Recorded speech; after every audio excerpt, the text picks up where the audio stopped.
Oh, Fright fans, looks like we're in for some turbulent terror tonight. Make sure to buckle up, click that subscribe button, and ring the bell icon for notifications. Or you might just disappear with the rest of them.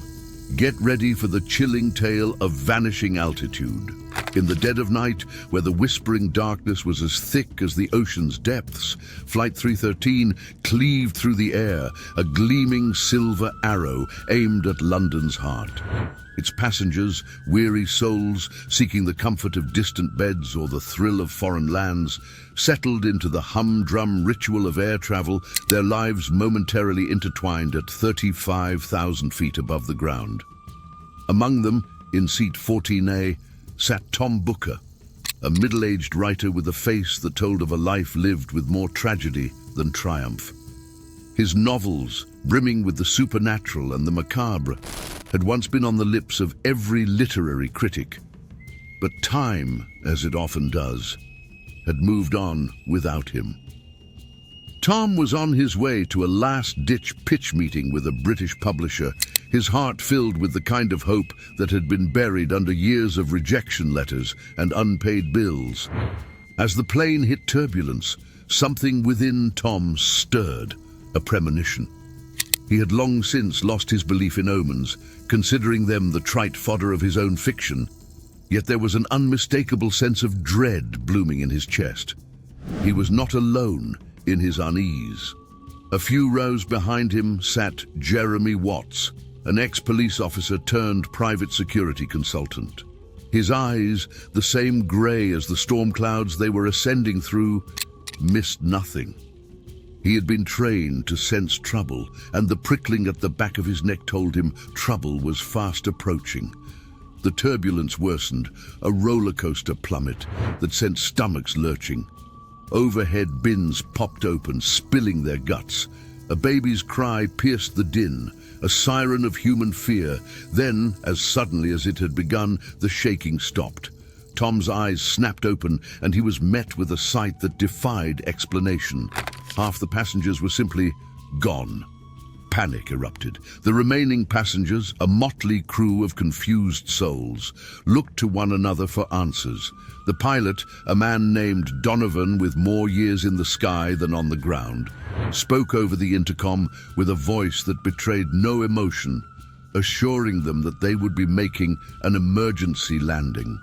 But Tom knew, with a clarity that shook him, that this was no ordinary emergency.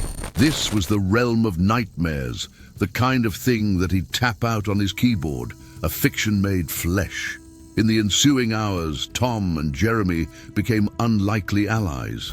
Jeremy's pragmatic mind struggled with the impossibility of the situation, but as a man of action, he rallied the passengers, organizing them into a semblance of order, while Tom delved into their stories, looking for a common thread.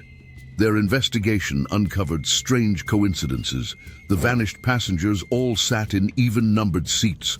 All had been awake during the turbulence, and all had shared a brief, inexplicable moment of eye contact with a man who remained on board, a man who now sat in first class, calm as a monk, his eyes hiding secrets deeper than the ocean below.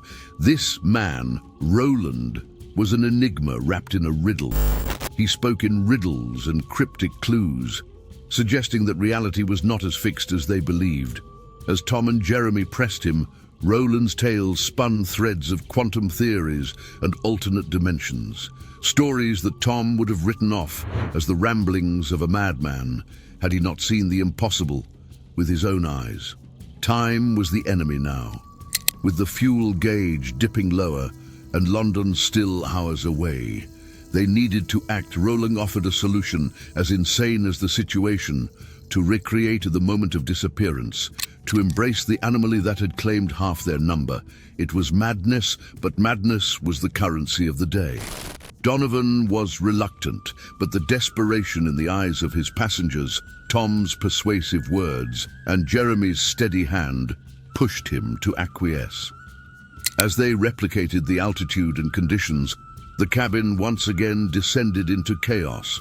A vortex of spectral light swallowed the plane, and the remaining passengers braced for oblivion.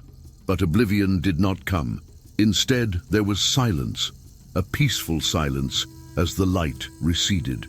They had returned, every last vanished soul, as if nothing had happened. The plane landed safely, but none who disembarked were the same. Tom, with the wildest story of his career, found he could not write a word of it. Jeremy, the skeptic, was forced to acknowledge a universe far beyond his understanding. And Roland?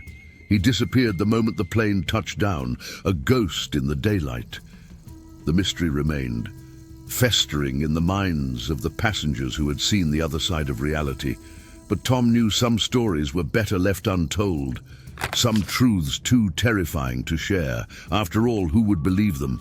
And so Flight 313 passed into legend, a whispered tale of the night the sky swallowed half a plane, and in the quiet moments when the sun dips low, Tom Booker can almost hear the faint echo of an otherworldly laughter carried on the wind that once cradled Flight 313.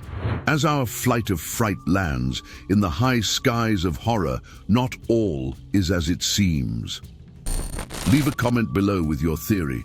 Did Roland pull the strings of reality, or was it just a flight of fancy? My ghoulish travelers, keep your feet on the ground, unless you dare to take off with another tale from the crypt. Fright fans, click next for more chills and hit subscribe to join our ghastly gang.